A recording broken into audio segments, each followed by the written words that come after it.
இந்த சமூகத்தை பார்த்து நான் கேட்கிறேன், என் மகன் டாக்டர், என் மகன் இன்ஜினியர், என் மகன் ஏரோநாட்டிக்கல், என் மகன் பிகாம், எம்காம் என்றெல்லாம் பேசக்கூடிய இந்த சமூகம், என் மகன் சிறந்த ஆலிம், என் மகன் அறம் தவறாத கல்வியை கற்றிருக்கிறான், என் மகன் சிறப்பான முறையில் இல்மை கற்றிருக்கிறான், அல்லாஹ்வையும் அல்லாஹ்வுடைய ரசூலையும் அறியக்கூடிய இல்மை கற்றிருக்கிறான் என்று பேசுவதற்கு எந்த சமூகம் வெட்கத்தை தொலைத்து முன்வருமோ அப்பொழுதுதான் இந்த சமூகம் சீர்வரும்.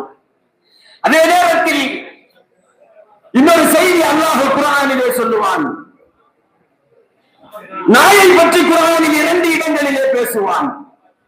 நாயை பற்றி 2 இடங்களில் பேசுவான். ஒன்று சூரத்துல் காஃபிலே நல்லவர்களோடு சேர்ந்த நாயையும் நல்லவர்களாக பேசுவான். நல்லவர்களோடு சேர்ந்த நாயையும்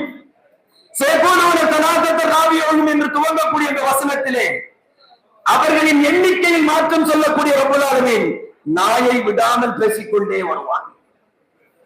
அதே நேரத்தில் நல்லவர்களோடு இணைந்த நாயை நல்லதாக பேசக்கூடிய ரப்பல் ஆலமீன் இன்னொரு இடத்தில் மத்தனவு கமத்தலில் கல்வி இந்த அன்னில் அலைகியல் அவ் தத்துருக்குயலால் பலவன் என்று சொல்லக்கூடிய மிகப்பெரிய அறிஞர் அல்லாஹ்விற்கும் அந்த கல்வியை கொண்டு அல்லாஹ்விற்கு மாற்றமான முறையில் நடக்க நேர்ந்தார், முற்பட்டார். அதனால் அவர் நாயையும் விட கேவலமாக மாற்றப்பட்டார். இல்மு என்பது நல்ல விதத்திற்கு பயன்படுத்தப்பட வேண்டும். இல்மு என்பது சத்தியத்திற்கு பயன்படுத்தப்பட வேண்டும்.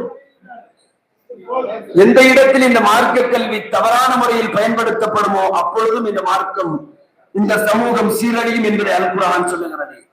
எங்கு எல்லா நிலைகளிலும் இந்த மார்க்கத்தை முற்படுத்தாமல் நிறுத்துகிறார்களோ அங்கும் இந்த மார்க்கம் சீரழியும், இந்த சமூகம் சீரழியும். மார்க்கத்தை கற்றவர்கள் எப்படி இதை பயன்படுத்தாமல் இருக்கிறார்களோ அங்கும் இந்த மார்க்கம் சீரழியும், இந்த சமூகம் சீரழியும். இந்த 2 செய்திகளையும் அல்லாஹ் குர்ஆனில் சொல்லுகிறான்.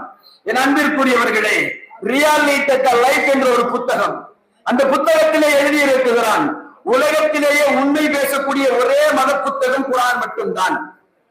ஜான்ஸ் வில்லியம்ஸ் சொல்லுகிறார், எல்லா மத புத்தகங்களும் கற்பனையில் இருக்கிறது, ஆனால் அல் குர்ஆன் மட்டும் ரியாலிட்டியாக இருக்கிறது.